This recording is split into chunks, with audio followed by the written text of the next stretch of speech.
बेरोजगार बेहद मायूस है। पिछले साल कैबिनेट की बैठक के बाद 410 फार्मासिस्ट की नियुक्ति की घोषणा की गई थी। अभी तक कोई नोटिफिकेशन जारी नहीं किया गया है।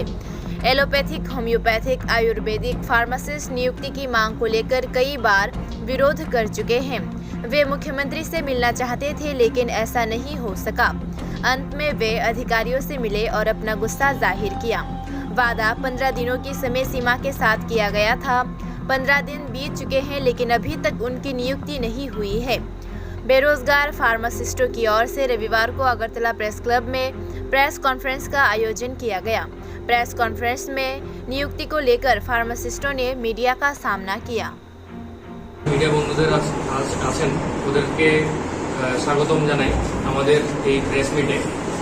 আমরা অ্যাকচুয়ালি আমাদের যে মূল সমস্যাগুলো এগুলো আমরা প্রেস মিটের মাধ্যমে বিভিন্ন মন্ত্রী, এমএলএ বা মিনিস্টার ওদেরকে জানাতে চাই যে আমরা যে বেকারত্বের যে সমস্যা সেই সমস্যা নিয়ে আমরা অনেক সাফার করছি।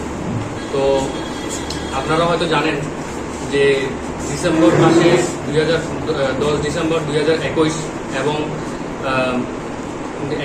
এই বছর 2022-এর অগস্ট মাসের 3 তারিখ দুইবার ক্যাবিনেট অ্যাপ্রুভেল দেয় যে হেলথ ডিপার্টমেন্টে ফার্মাসিস্ট নিয়োগ করবে।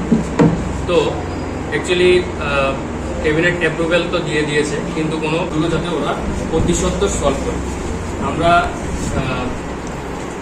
আমাদের সমস্যা নিয়ে অনেকবার ডাইরেক্টর কাছে দেখা করি, হেলথ ডাইরেক্টরের কাছে দেখা করি, সুভাষ চন্দ্র বর্মা স্যার, যিনি আমাদের যতবারই গেলাম 5-6 বার গেলাম, ওনার কাছে ডেপুটেশন দিলাম, বাট উনি বললো যে 1-2 মাসের মধ্যে নাকি নোটিফিকেশন দিয়ে দেয়।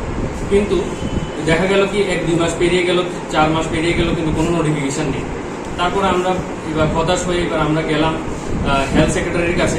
হেলথ সেক্রেটারি উনি বললেন যে 15 দিনের মধ্যে নাকি আমাদের নোটিফিকেশন দিয়ে দেবে। কিন্তু দুঃখের বিষয় এই যে 15 দিন পেরিয়ে 1 মাস হয়ে গেল, 1 মাসের উপরে হয়ে গেল, কিন্তু এখন পর্যন্ত কোনো নোটিফিকেশন নেই ডিপার্টমেন্ট তরফ থেকে।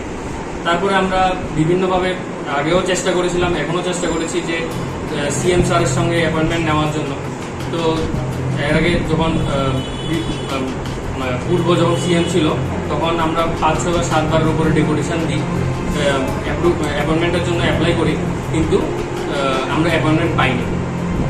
আর এখন যে যিনি এখন সিএম আছে ডক্টর মানিক সাহা, উনি একজন ডাক্তার, উনি হয়তো জানেন যে একজন ফার্মাসিস্টের কী দরকার একটা হেলথ ডিপার্টমেন্টে। ওনার কাছেও আমরা অনেকবার অ্যাপয়েন্টমেন্টের জন্য যাই, কিন্তু ওনার যে দপ্তর, ওনার দপ্তর থেকে আশা দেওয়া হয় যে আমাদের আমাদের সাথে দেখা করবে, কিন্তু এখন পর্যন্ত কোনো ফোন আসেনি, কোনো কিছু আসেনি। তো আমরা এই প্রেস মিটের মাধ্যমে আমরা এটাই জানাতে চাই যে অনেক হসপিটাল অনেক বন্ধ হয়ে গেছে, অনেক হসপিটালের মধ্যে ফার্মাসিস্ট নেই, রেডিওগ্রাফার দিয়ে ছেড়ে বা বিভিন্ন কন্ট্রাকচুয়াল বেসিস 11 পাস 12 পাস বা বিএসসি পাস ক্যান্ডিডেট দিয়ে ছেড়ে একটা মেডিকেল ডিপার্টমেন্ট, হেলথ ডিপার্টমেন্ট চালাচ্ছে। তা আমরা সরকারের কাছে এটাই প্রশ্ন করতে চাই যে যদি হেলথ ডিপার্টমেন্টে যদি হেলথ যে ফার্মাসিস্ট বা ফার্মাসিস্টের যদি গুরুত্বই না থাকে, তাহলে হেলথ ডিপার্টমেন্টের যদি ফার্মাসিস্টের গুরুত্বই যদি না থাকে, তাহলে কেন এই নোটিফিকেশনগুলো দেওয়া হচ্ছে যে আমাদের নেওয়া হবে, কিন্তু এখনো পর্যন্ত কোনো নিয়োগ নেই, কিছু নেই। 4.5 বছর 5 বছর হয়ে গেল, 2017 থেকে আমরা দেখছি যে কোনো ফার্মাসিস্টের কোনো নিয়োগ নেই। এখন পর্যন্ত বেকার বৃদ্ধি পেয়ে অনেক বেড়ে গেছে, যেমন আগে ছিল প্রায় 3,500 মতো, এখন দেখা গেল যে আরটিআই এর মাধ্যমে দেখলাম যে আমরা 4,500 মতো বৃদ্ধি পেয়ে গেল। তো কবে সলভ করবে এই প্রবলেমগুলো?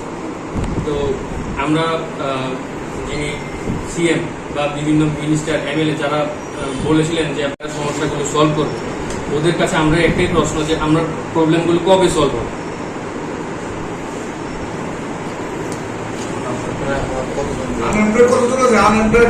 আনএমপ্লয়েড আছি আমরা প্রায় 4,500 মতো।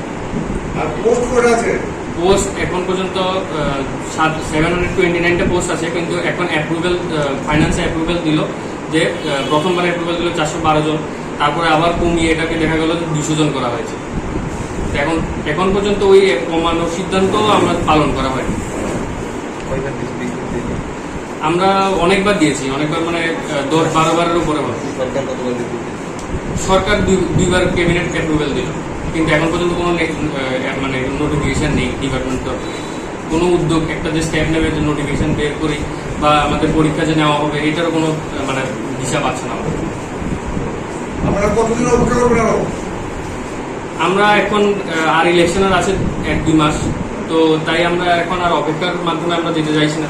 কারণ যদি আমরা দেখুন সরকার চায় যে ত্রিপুরাতে যাতে শান্তিপূর্ণ থাকে, আমরা তাই জন্য আমরা বিভিন্ন কোনো, যেহেতু সরকার চাইছে যে ত্রিপুরা শান্তিপূর্ণ থাকুক, তাই আমরা বিভিন্ন মুভমেন্ট বা বিভিন্ন আন্দোলনে আমরা যেতে চাইছি না। তো যদি সরকার আমাদের দিকে যদি সরকার যদি চোখ তুলে না তাকায়, তাহলে আমরাও ভেবেছি যে আমরাও সরকারের পক্ষে আমরা আর সাপোর্ট করব না, সেটাই আমরা সিদ্ধান্ত নিলাম।